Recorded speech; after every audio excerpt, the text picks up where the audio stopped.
Alhamdulillah, wassalatu wassalamu ala rasulillah Sayyidina wa maulana Muhammad ibni Abdillah wa ala alihi wa sahbihi wa man tabi'ahu wa mawalah. Ashhadu an la ilaha illallah wahdahu la sharika lah, wa ashhadu anna sayyidana Muhammadan abduhu wa rasuluhu la nabiyya ba'dah. Allahumma salli ala sayyidina Muhammadin an-nabiyil ummi wa ala alihi wa sahbihi wa barik wa sallim. Qala Allah Ta'ala fil Qur'anil 'azim wa huwa asdaqul qailin. A'udzu billahi minasy syaithanir rajim. Ya ayyuhalladzina amanu taqullaha haqqa tuqatih wa la tamutunna illa wa antum muslimun. Wa qala ta'ala fi ayatin ukhra, ya ayyuhalladzina amanu taqullaha wa qulu qawlan sadida yuslih lakum a'malakum wa yaghfir lakum dhunubakum wa man yuti'illaha wa rasulahu faqad faza fawzan 'azima. Ibadallah, usikum wa nafsi bitaqwallahi wa ta'atihi faqad fazal muttaqun. Hadirin jamaah Jumat yang dimuliakan Allah Subhanahu wa ta'ala. Dia bawa pasukan berkuda hanya 32 orang saja. Yang berjalan kaki 40 orang. 72 orang yang terdiri dari orang tua, anak-anak dan perempuan. Lalu kemudian dikeroyok 40.000 pasukan. Tidak berimbang, karena bukan dua pasukan yang bersenjata. Rombongan 72 orang itu dipimpin oleh Sayyidina Al-Husain. Mengapa kita sebut dia Sayyidina? Karena Nabi yang mengatakan Innal Hasan wal Husain Sayyida Syababi Ahlil Jannah. Sesungguhnya Hasan dan Husain Sayyid, pemimpin anak-anak muda penghuni surga. Anak-anak muda yang gugur mati sebagai syahid nanti masuk ke dalam surga. Pemimpinnya adalah Sayyidina Al-Hasan, Sayyidina Al-Husain. Sayyidina Al-Hasan meninggal sebagai syahid karena dia mati diracun. Sekarang tiba giliran adik kandungnya bernama Sayyidina Al-Husain, membawa 72 orang. 32 orang yang naik kuda, yang lain berjalan kaki dengan tenang. 40.000 pasukan sudah disiapkan oleh Ubaidillah bin Ziyad. Sebenarnya Yazid tidak terlalu takut kekuasaannya hilang, tapi Ubaidillah yang saat itu menjabat sebagai gubernur Kufah khawatir kalau sampai Yazid tumbang, Husain naik, maka hilanglah jabatanku. Maka dia kirimlah panglima-panglima perangnya, Syamar ibn al-Jawshan, Umar bin Sa'ad, Zur'ah bin Sinan. Lalu kemudian Syamar berteriak, bunuh Husain. Maka mereka memenggal kepala Sayyidina Al-Husain, lepas kepala itu dari badan. Lalu kepala Husain mereka giring ke keliling negeri. Mereka ingin menunjukkan kepada rakyat bahwa kami kuat, kami berkuasa. 40.000 pasukan tentara kami meluluh lantakkan pasukan cucu Nabi Muhammad sallallahu alaihi wasallam. Untuk membahagiakan hati Yazid, maka Ubaidillah mempersembahkan kepala Husain. Lalu kemudian di depan Yazid, tongkat pendek mereka tusuk-tusukkan ke celah bibir kepala Husain. Sahabat Nabi yang hadir melihat peristiwa itu meneteskan air mata. Itulah bibir mulut yang pernah dicium oleh Rasulullah sallallahu alaihi wasallam. Hari ini begitu sampai hati kalian, memenggal kepalanya, menusukkan tombak tongkat pendek ke celah-celah bibir, mulut dan giginya. Tapi mereka memang sudah dirasuki syahwat dunia. Tak ada sedikit pun takut mereka kepada Allah Subhanahu wa ta'ala. Keliling negeri mereka bawa kepala itu untuk menakut-nakuti. Memang nampak dunia seperti tak adil. Sayyidina Al-Husain punya seorang anak laki-laki. Karena cinta dan sayangnya dia kepada ayahnya, maka dia beri nama anak itu Ali. Husain punya ayah bernama Sayyidina Ali, dan dia punya anak juga bernama Sayyidina Ali. Tapi Ali tidak seperti Husain. Dia tidak membawa pasukan untuk membalas kematian ayahnya, karena dia tahu memang ini tidak berimbang. Kalau kubawa pasukan, mereka juga akan mati seperti ayahku. Walaupun mereka mati syahid, tapi korban sudah terlalu banyak, kata Ali bin Husain. Dia merubah strategi lain. Apa yang dia lakukan? Imam Az-Zahabi dalam kitab Siyar A'lam An-Nubala bercerita bahwa Ali bin Husain malam-malam berkeliling, tidak dengan pedang, tidak dengan tombak, tidak memakai baju besi, karena dia tidak membawa slogan perang. Apa yang dilakukan Ali anak Husain? Dia membawa gandum ke rumah-rumah fakir miskin. Di tengah malam dia berkeliling negeri. Dia lihat mana rumah anak yatim, dia letakkan gandum di depan pintu mereka. Orang tahu bahwa ini adalah gandum titipan Ali anak Husain. Lembut hati mereka. Gandum yang mereka makan berubah menjadi darah daging. Hati mereka sudah direbut oleh Ali anak Husain. Dia merasa tidak lagi ada manusia yang layak untuk mendengarkan rintihan sedihnya atas kematian ayahnya. Betapa tidak, pasukan yang tidak berimbang itu dibantai habis, dibunuh, karena memang mereka tidak punya senjata dan kekuatan. Kekuasaan tidak lagi ada di tangan mereka. Maka dia hanya mengadu kepada Allah. Imam Az-Zahabi dalam Siyar A'lam An-Nubala mengatakan, kanal Ali ibn al-Husain yasjudu lillah fil yawmi wal laylah alfa sajadah. Sehari semalam Ali anak Husain bersujud kepada Allah 1000 kali sujud. Solat sunat dia perbanyak, tahajud dan witir bermunajat kepada Allah. Dihitung semua solat sunatnya, 1000 kali sujud dia bersimpuh di hadapan Allah. Maka dia dikenal dengan nama Ali As-Sajjad. Sajjad diambil dari kata sujud. Orang yang paling banyak sujud bergelar As-Sajjad, maka dia bergelar Ali As-Sajjad. Saking banyak zikir dan tasbihnya, dia bergelar Zainal Abidin. Zainal, perhiasan. Abidin, orang yang banyak ibadah. Zainal Abidin, perhiasan orang yang paling banyak beribadah. Dia robah strategi, dia robah cara. Tidak hanya satu cara mendekatkan diri kepada Allah. Kalau dulu ayahku dengan pedang sehingga gugur sebagai syahid, maka aku, kata Ali Zainal Abidin, dengan strategi yang lain, berbagi makanan sesuai dengan sunnah Nabi Muhammad SAW. At'imut ta'am, absyus salam, tebarkan salam. At'imut ta'am, bagi makanan. Wasallu bil laili wan nasu niyam, ketika orang sedang tidur, disitulah engkau bermunajat, mengadu kepada Allah Subhanahu wa ta'ala. Maka dia bergelar Ali Zainal Abidin, Ali As-Sajjad, untuk membedakan dengan Ali bin Abi Talib. Ali bin Abi Talib kakeknya, Husain ayahnya. Ali As-Sajjad adalah dia, Ali Zainal Abidin adalah dia. Ali As-Sajjad, Ali Zainal Abidin, anak Husain, anak Fatimah, anak Sayyidina wa Maulana Muhammad sallallahu alaihi wasallam. Sampai suatu ketika seorang sultan raja bernama Hisham bin Abdul Malik. Kisah ini diriwayatkan oleh Al-Farazdaq. Pada saat musim haji, sultan raja di raja sedang melaksanakan haji.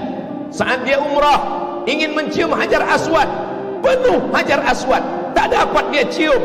Pada putaran kedua, dia ingin mencium Hajar Aswad, melimpah manusia, tak dapat dia mencium.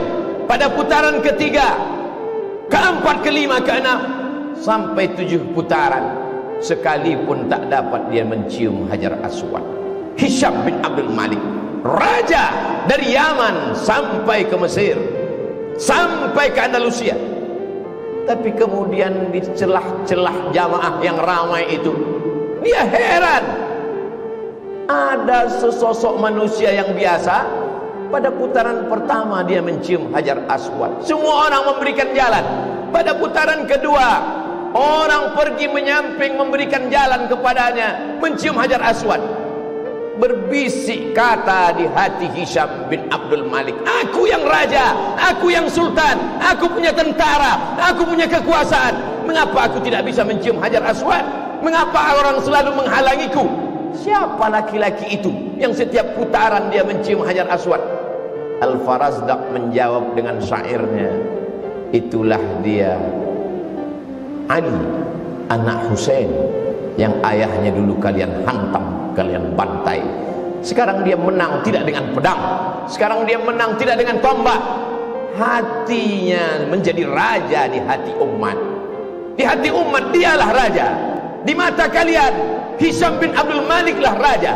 Tapi di hati orang beriman, raja mereka adalah Ali Zainal Abidin. Hari ini begitu banyak orang bernama Ali Zainal Abidin. Cobalah hitung di negeri, di kampung, di kota. Coba kita pejamkan mata dari sejak kita SD sampai kuliah, berapa orang nama Ali Zainal Abidin? Ada seorang ulama besar, sekarang berada di Mesir, kadang-kadang dia berada di Uni Emirat Arab, dia belajar di Yaman, namanya Al-Habib Ali Zainal Abidin. Di Kuala Lumpur, Malaysia, ada ulama besar namanya Ali Zainal Abidin. Orang begitu bangga memberikan nama anak Ali Zainal Abidin. Adakah nama anak orang bernama Ubaidillah bin Ziyad hari ini? Adakah anak orang bernama Syamr ibnul Jawshan hari ini? Adakah anak orang bernama Zur'ah bin Sinan hari ini? Jangankan kuburnya, jangankan makamnya, memakai namanya pun orang benci. Tapi Ali Zainal Abidin tak pernah mati, harum semerbak. Ali Zainal Abidin punya anak dimuliakan bernama Muhammad Al-Baqir. Muhammad Al-Baqir punya anak dimuliakan bernama Ja'far Shadiq. Ja'far Shadiq punya anak dimuliakan bernama Ali Al-Uraidi. Ali Al-Uraidi punya anak dimuliakan juga bernama Muhammad. Punya anak dimuliakan juga. Muhammad Naqib punya anak bernama Isa, dimuliakan juga. Punya anak laki-laki bernama Ahmad Al-Muhajir. Ahmad Al-Muhajir, muhajir artinya pindah. Pindah dia dari Baghdad ke Yaman. Di Yaman dia beranak pinak. Anak pinaknya itu datang ke Nusantara membawa Islam dari keturunan Ali Zainal Abidin. Maka itulah marga-marga para habaib zuriat keturunan Rasulullah SAW. As-Saqaf, As-Saigaf kata orang Nusantara. Al-Haddad, Al-Jibri bin Syihab bin Abi Bakar, melimpah ruah mereka. Lalu kemudian salah satu dari keturunan Ali Zainal Abidin itu menjadi mufti di kerajaan Mempawah di Kalimantan, bernama Husain Al-Gadri. Husain Al-Gadri punya anak laki-laki bernama Abdurrahman bin Husain Al-Gadri. Orang pertama yang mendirikan kerajaan Islam Melayu di Kalimantan Barat bernama Kerajaan Islam Melayu Al-Gadriyah. Istananya masih tegak berdiri hari ini di tepi sungai yang indah. Masjidnya masih besar hari ini, Masjid Al-Habib Abdurrahman bin Husain Al-Gadri. Begitu ternyata doa kakek mereka dulu yang teraniaya, anak cucunya tetap dapat berkuasa, tidak di Jazirah Arab, tidak di Yaman, tidak di Mesir. Kalau mereka berkuasa di Jazirah Arab itu biasa, tapi sampai di negeri Melayu mereka berkuasa di hati orang-orang Melayu yang bersyahadat asyhadu an la ilaha illallah wa asyhadu anna Muhammadan Rasulullah. Salah satu dari keturunan Ali Zainal Abidin bernama Utsman Syihabuddin. Orang Melayu memanggilnya Syarif. Syarif artinya mulia, karena memang yang mengalir dalam badannya darah mulia. Datanglah Syarif Utsman Syihabuddin ke negeri bumi lancang kuning. Ketika itu Siak Sri Indrapura dipimpin oleh Sultan Abdul Jalil. Sultan Abdul Jalil punya anak seorang perempuan yang cantik jelita bernama Tengku Umbung. Begitu orang Melayu memuliakan zuriat keturunan Nabi, dinikahkanlah Tengku Umbung dengan Syarif Usman Shahabuddin. Lahirlah sultan-sultan. Sejak itulah maka di awal nama Sultan Melayu, Sultan Syarif Hashim, Sultan Syarif Kasim. 3 tempat mulia terhormat dijadikan sebagai namanya. Jalan Sultan Syarif Kasim, Airport Sultan Syarif Kasim, Universitas Islam Negeri Sultan Syarif Kasim. Doa dari kakek datuk buyutnya yang lama, Ali Zainal Abidin. Berkat sedekahnya, berkat ilmunya, berkat sujudnya, anak cucunya menjadi raja, menjadi sultan di negeri Melayu. Sampai hari ini mengalir pahalanya.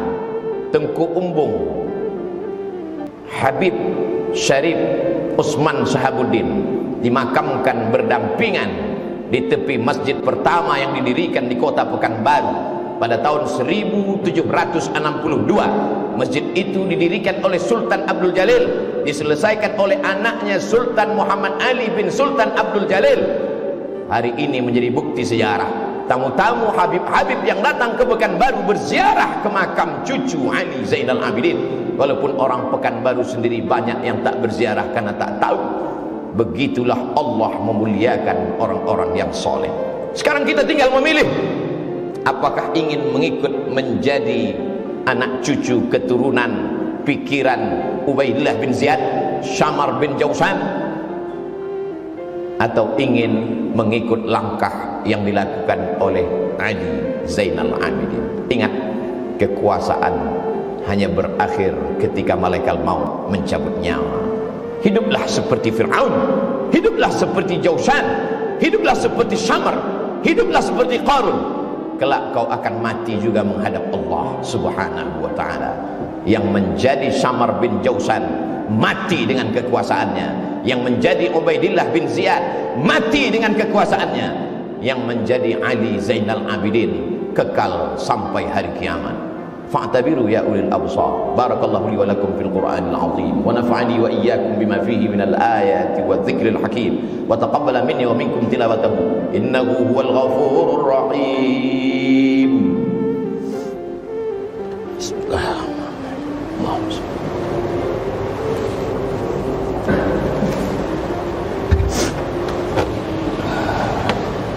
Alhamdulillahilladzi bi ni'matihi tatimmu shalihat. Wassalatu wassalamu ala sayyidis sadat wa ala alihi wa ashabihi ahli al-fadail wal karamat. Asyhadu an la ilaha illallah wahdahu la syarika lah wa asyhadu anna sayyidana Muhammadan abduhu wa rasuluhu wa safiyyuhu min khalqihi wa khaliluhu. Addal amanah wa ballagha ar-risalah wa nasaha lil ummah wa tarakana 'ala al-mahajjatil bayda lailuha kanahariha la yazighu anha illa halik. Allahumma salli ala sayyidina Muhammadin an-nabiyil ummi wa ala alihi wa sahbihi wa barik wa sallim. Qala Allah ta'ala fil Qur'anil azim wa huwa asdaqul qailin. A'udzu billahi minasy syaithanir rajim. Bismillahir rahmanir rahim. Wal 'ashr. Innal insana lafi khusr illa alladhina amanu wa 'amilus shalihat wa tawasaw bil haqqi wa tawasaw bis sabr. Wa qala ta'ala fi ayatin ukhra. Inna Allaha wa malaikatahu yusalluna 'alan nabiy ya ayyuhalladzina amanu sallu 'alaihi wa sallimu taslima. Allahumma ighfiril muslimina wal muslimat wal mu'minina wal mu'minat al ahya'i minhum wal amwat bi rahmatika ya arhamar rahimin. Allahumma 'izzal islam wal muslimin wa khudhil kafarata wal musyrikin wa dammir a'da'aka a'da'ad-din. Allahumma ansur man nasara ad-din. Allahumma anzil rahmata was salamata wal barakata ala hadhihi al jamaah. Allahumma dafa' 'anna al-ghala wal waba wal fahsya wal riba wal zina wal munkar wasuyub al mukhtalifata wasyada'id wal mihan min baladina hadha Indonesia khassa wa min buldanil muslimina 'ammah. Allahumma ansur ikhwanana al mujahidin al mustad'afina fi Palestin wa fi Rohingya wa fi kulli makan min masyariqil ardi ila magharibiha. Ibadallah, usikum wa nafsi bi taqwallah wa ta'atihi faqad fazal muttaqun. Innallaha ya'muru bil 'adli wal ihsan wa ita'dzil qurba wa yanha 'anil fahsya'i wal munkari wal baghi ya'idhukum la'allakum tadhakkarun. Fadhkurullahal 'azima yadhkurkum was'aluhu min fadlihi yu'atikum. Allahu ya'lamu ma tasna'un. Aqimis shalah.